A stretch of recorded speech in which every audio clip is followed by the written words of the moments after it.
Zonal observation હોમમાંથી કાયદાના સંઘર્ષમાં આવેલા 11 સગીરો લાપતા થતા દોડધામ મચી। આ બનાવ બાદ ઉચ્ચ પોલીસ અધિકારીઓ ઘટના સ્થળે પહોંચ્યા હતા। પોલીસ અધિકારીઓ દ્વારા તપાસનો ધમધમાટ હાથ ધરવામાં આવ્યો। જો કે એક બાળક પરત ફર્યું છે, જ્યારે અન્ય બાળકોની શોધખોળ ચાલી રહી છે। હાલમાં કલેક્ટર પણ સ્થળ પર પહોંચ્યા છે।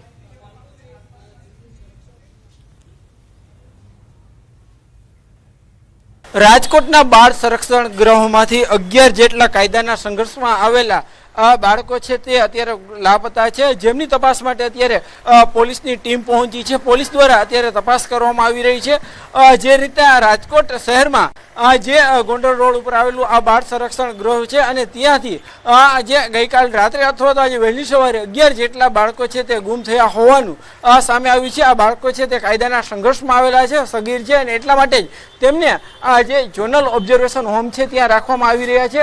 અત્યારે જે રીતે અહીંયા સમગ્ર તપાસનો ધમધમાટ પણ હાથ ધરવામાં આવી રહ્યો છે।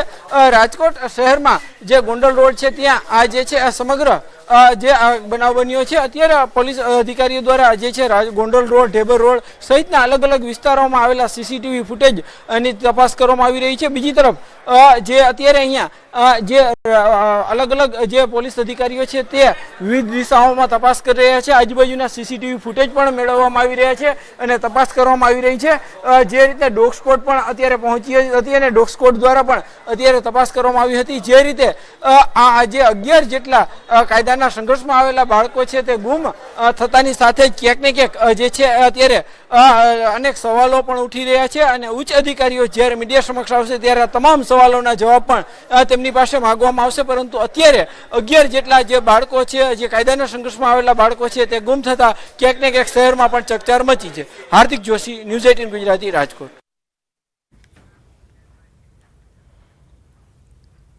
સમાચાર વડોદરાથી। હાથીખાનામાં ખાખીને ખુલ્લો પડકાર। એક જ રાતમાં 10 થી 12 દુકાનોના તાળા તોડીને લાખોની ચોરીને અંજામ આપવામાં આવ્યો। સૌથી ભરચક અને ધમધમતા હોલસેલ બજારમાં ચોરી કરાઈ। દુકાનોના તાળા તોડીને ચોર દુકાનોની અંદર પ્રવેશ્યા। આરામથી લાખો રૂપિયાની ચોરીને અંજામ આપી ફરાર થઈ ગયા। વડોદરાના હાથીખાના વિસ્તારમાં તસ્કરોએ પોલીસ અને સુરક્ષા વ્યવસ્થાને ખુલ્લો પડકાર ફેંક્યો છે। શહેરના સૌથી વ્યસ્ત અને ધમધમતા હોલસેલ માર્કેટમાં એક જ રાતમાં 10 થી 12 દુકાનોના તાળા તોડી લાખો રૂપિયાની ચોરીને અંજામ આપવામાં આવ્યો। ઘટનાના સીસીટીવી ફૂટેજ પણ સામે આવ્યા છે, જેમાં ચોર નિર્ભય બનીને દુકાનોમાં પ્રવેશતા જોવા મળે છે। આ ઘટનાએ શહેરની કાયદો વ્યવસ્થા અને પોલીસ પેટ્રોલિંગ સામે ગંભીર સવાલ ઉઠાવ્યા છે। દુકાન છે, 15-20 દુકાન થયો છે। મેન રોડ ઉપર જ છે દુકાન, કેશ જ ગઈ છે બધી। સવારે 4 વાગ્યાની વાત છે। દુકાનમાં આવ્યા છે, તાળા તોડ્યા છે ને અંદર ગયા છે। જે રકમ હતી એ રકમ લઈને જતા રહ્યા છે। આશરે કંઈક 2.5 થી 3 લાખ રૂપિયાની હતી, જેમાં 12 થી 13 દુકાનોનો તાળા તૂટેલા છે એક સાથે, અને લગભગ એનો ટાઈમિંગ 3:30 થી માંડીને 4:30 સુધીના છે। એમાં 3 માણસોના સીસીટીવી કેમેરામાં ફેસ નથી દેખાતા, કારણ કે આખો બાબા સૂટ પહેર્યો છે અને માસ્ક બી પહેરેલા છે। તો વડોદરામાં આ ઘટના બની છે। હાથીખાના ખૂબ જ ભરચક વિસ્તાર, અને ત્યાં રાત્રે 10 થી 12 દુકાનોના તાળા તૂટ્યા અને ત્યારબાદ ચોરોએ આ ચોરીને અંજામ આપીને ફરાર થઈ ગયા। સાયલા સર્કલ પાસે બ્રિજ નીચે જાહેરમાં 2 પરિવારો વચ્ચે મારામારી થઈ। બંને પરિવારો વચ્ચે હિંસક મારામારી થતા સમગ્ર વિસ્તારમાં ભયનો માહોલ સર્જાયો। પોલીસ હાજરીમાં પણ બંને પરિવારના સભ્યો વચ્ચે છૂટા પથ્થરોના ઘા મારવાના દ્રશ્યો સામે આવતા પોલીસની કામગીરી સામે સવાલ ઉઠ્યા। નેશનલ હાઈવે પરના મુખ્ય રસ્તા પર મારામારીની ઘટનાને લઈને કાયદો અને વ્યવસ્થાની સ્થિતિ કથળી હોય તેવી સ્થિતિ સર્જાઈ। દીકરીને ભગાડી જવાના મનદુખ બાબતે બંને પરિવારો વચ્ચે મારામારી થઈ હોવાની ચર્ચાઓ છે। મારામારીમાં 2 થી 3 વ્યક્તિઓને ઈજાઓ પહોંચી છે।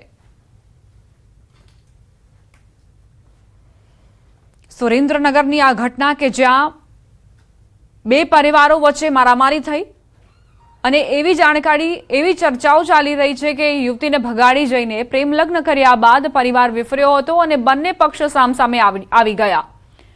દીકરીને ભગાડી જવાના મનદુખમાં મારામારી થઈ। સંવાદદાતા અક્ષય જોડાઈ ગયા છે વધુ જાણકારી સાથે।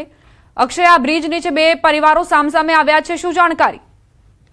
જી, ચોક્કસથી વાત કરવામાં આવે તો જે અમદાવાદ રાજકોટ નેશનલ હાઈવે પર સાયલા ગામ પાસે જે ઓવરબ્રિજ આવેલો છે તે ઓવરબ્રિજની નીચેના ભાગમાં જે છે એ આ બંને પરિવારો વચ્ચે કોઈ વાતને લઈને સમાધાન માટે અંદાજે 2 કલાક સુધી બંને પરિવારો વચ્ચે વાટાઘાટો ચાલી હતી, પરંતુ ત્યારબાદ ક્યાંક બંને પરિવારો જે છે એ ઉશ્કેરાઈ ગયા હતા અને બંને પરિવારો વચ્ચે મારામારી જે છે એ હિંસક રૂપમાં પરિણમી હતી. બંને પરિવારના જે સભ્યો છે છૂટા પથ્થરોના ઘા વડે એકબીજા પર જે છે એ ફેંકવા લાગ્યા હતા અને એમાં બંને પરિવારના વ્યક્તિઓ છે અંદાજે 2 થી 3 વ્યક્તિઓને ઈજા પહોંચી છે. પોલીસનો જે કાફલો છે એ ઘટના સ્થળે પહોંચવા છતાં જ્યારે પોલીસનો કોઈ પણ પ્રકારનો ડર ન હોય તેમ બંને પક્ષોએ મારામારી ચાલુ રાખી હતી, જેને લઈને ક્યાંક ને ક્યાંક સાયલામાં પોલીસની જે કામગીરી છે તેની સામે સવાલો ઉભા થયા છે. સાયલામાં જે કાયદો અને વ્યવસ્થાની સ્થિતિ છે તે સાવ ખાડે ગયો હોય તેવું ચોક્કસથી હાલ લાગી રહ્યું છે. ઈજાગ્રસ્તોને સારવાર માટે હાલ હોસ્પિટલ ખાતે ખસેડવામાં આવ્યા છે, પરંતુ જે હિંસા સામે આવ્યા છે તેને લઈને ક્યાંક ને ક્યાંક સમગ્ર વિસ્તારમાં ભયનો માહોલ ફેલાઈ જવા પામ્યો હતો. જી આભાર અક્ષય જાણકારી આપવા માટે. પૂર્વ મંત્રી અને ધારાસભ્ય નિમિષા સુથારે ભાંગરો વાટ્યો. મંચ પર બોલતા બોલતા નિમિષા સુથાર ગૂંચવાઈ ગયા. નિમિષા સુથારે નિર્મલા સીતારમણને ડિફેન્સ મિનિસ્ટર ગણાવ્યા. નિમિષા સુથારે ફાઇનાન્સને ડિફેન્સ બનાવી દીધું. પ્રાસંગિક ઉદબોધનમાં નિમિષા સુથારે આ ભાંગરો વાટ્યો છે. નિમિષા સુથાર બોલ્યા, ડિફેન્સ એટલે ફાઇનાન્સ મિનિસ્ટર. વિકસિત ભારત સંકલ્પ સંમેલનમાં નિમિષાબેને આ ભૂલ કરી. આજે દેશની પહેલા ડિફેન્સ મિનિસ્ટર જે છે આપણે સૌ કોઈ જેને જાણીએ છીએ ઓળખીએ છીએ અને ડિફેન્સ એટલે ફાઇનાન્સ મિનિસ્ટર તરીકે નિર્મલા સીતારામન પણ નરેન્દ્ર મોદી સાહેબના કેબિનેટમાં કામગીરી કરીને પૂરા દેશને ચલાવે છે. પંચમહાલથી સમાચાર. કૃષિ મંત્રી રમેશ કટારાની આળસુ અધિકારીઓને ટકોર. રમેશ કટારાએ શિક્ષકોને ટકોર કરી. શિક્ષકો ભણાવવાનું મૂકી મોબાઈલમાં વ્યસ્ત રહે છે. આપણા વડીલો 500 થી 1000માં નોકરી કરતા. આજે સારા પગાર મળે તો પણ ભૂખ ભાંગતી નથી. સરકારી સુવિધાઓ લઈને પણ શિક્ષકો સરકાર સામે વિરોધ કરે છે. આપણા બાપ દાદાના વડીલોને પૂછો, ઉંમરલાયકને પૂછો, ગામની અંદર નિશાળ નથી. નિશાળ એક ગામમાં નિશાળ હતી, ત્યાં ઓરડા નતા, નીચે બિલ ભરવા પડતો હતો અને 200 થી 500 રૂપિયા પગાર મળતો હતો. આજે પગાર, નાના પંચ, 8મો પંચ, 10મો પંચ, બધું કેટલું બધું પંચ મળી ગયું, તોય કદાચ ભૂખ નથી ભાગતી, તોય વિરોધ કરે લીધો. રાજકોટથી સમાચાર. જમાઈએ નાનાજીની છરીના ઘા ઝીંકીને હત્યા કરી. શહેરના વિમલનગર વિસ્તારની ઘટના. પત્ની સાથેના વિવાદે કરુણ વળાંક લીધો. પત્નીના ઘરે પહોંચી પ્રવીણભાઈ શાહની હત્યા કર્યાનો આરોપ છે. હુમલામાં મૃતકના પત્ની પણ ગંભીર રીતે ઇજાગ્રસ્ત થયા. હત્યા બાદ આરોપી વિવેક ગોસ્વામી ફરાર થયો. પતિ પત્ની વચ્ચે લાંબા સમયથી અણબનાવ હતો.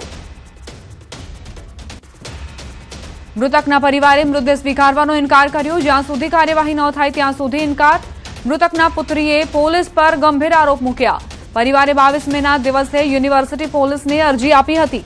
પોલીસ દ્વારા સમયસર કામગીરી કરવામાં આવી હોત તો ઘટના ન બની હોત. યુનિવર્સિટી પોલીસ આરોપીને બચાવતી હોવાનો પણ પરિવારે આરોપ મૂક્યો. પગલા ન લીધા એટલે મારા પપ્પા અત્યારે નથી મારી પાસે. જો એ લોકોએ પગલા લીધા હોત તો મારા પપ્પા અત્યારે જીવતા હોત. આ છોકરો આટલો ગુનો ન કરત. આ છોકરો ગુનો કરવા પાછળ બધું પોલીસ તંત્ર છે. 22 તારીખની મેં અરજી કરેલી હતી તો મારી છોકરીનું નિવેદન અને મારું નિવેદન કેમ ન લીધું, અમારી કેમ એને સ્વીકાર્યું નહીં. શું અમને એ કહેશે કે ભાઈ આ અમે તમને સંતોષ આપીએ છીએ કે આ કાર્યવાહી થાય તો જ અમે અહીંથી બોડી સ્વીકારશું, ત્યાં સુધી બોડી સ્વીકારવામાં નહીં આવે. પોલીસ ઉપર તો ફૂલે ફૂલ આક્ષેપ છે. સેટિંગ કરેલા છે કાયદેસરના. એમ જયસિંહ ઝાલાને 3 વખત ફરિયાદ કરેલી તો લેડીઝને ફોન કરીને કેમ કહેવું જોઈએ ફરિયાદીને કે ભાઈ તમે ન્યા જઈને સહી કરાવો? એમ કયા કારણથી? એને દારૂમાંથી છોડાવેલો છે. કેટલી વખત એ રૂબરૂ એના મોઢે બોલેલો છે છોકરો કે આ પોલીસવાળો મને દારૂમાંથી છોડાવે છે. પંચમહાલમાં શક્તિપીઠ યાત્રાધામ પાવાગઢ ખાતે ભક્તોનું ઘોડાપુર ઉમટ્યું. રવિવારની રજા અને અધિક માસને લઈ મોટી સંખ્યામાં ભક્તો માતાજીના દર્શનાર્થે ઉમટ્યા. વહેલી સવારથી ભક્તોએ માતાજીના જયઘોષથી માઈ ભક્તોએ મંદિર પરિસર અને ડુંગર ગુંજવી દીધો. સંવાદદાતા રાજેશ જોશી જોડાઈ ગયા છે વધુ જાણકારી સાથે. રાજેશ, પાવાગઢમાં ભક્તોનું ઘોડાપુર ઉમટ્યું છે, શું વિગત?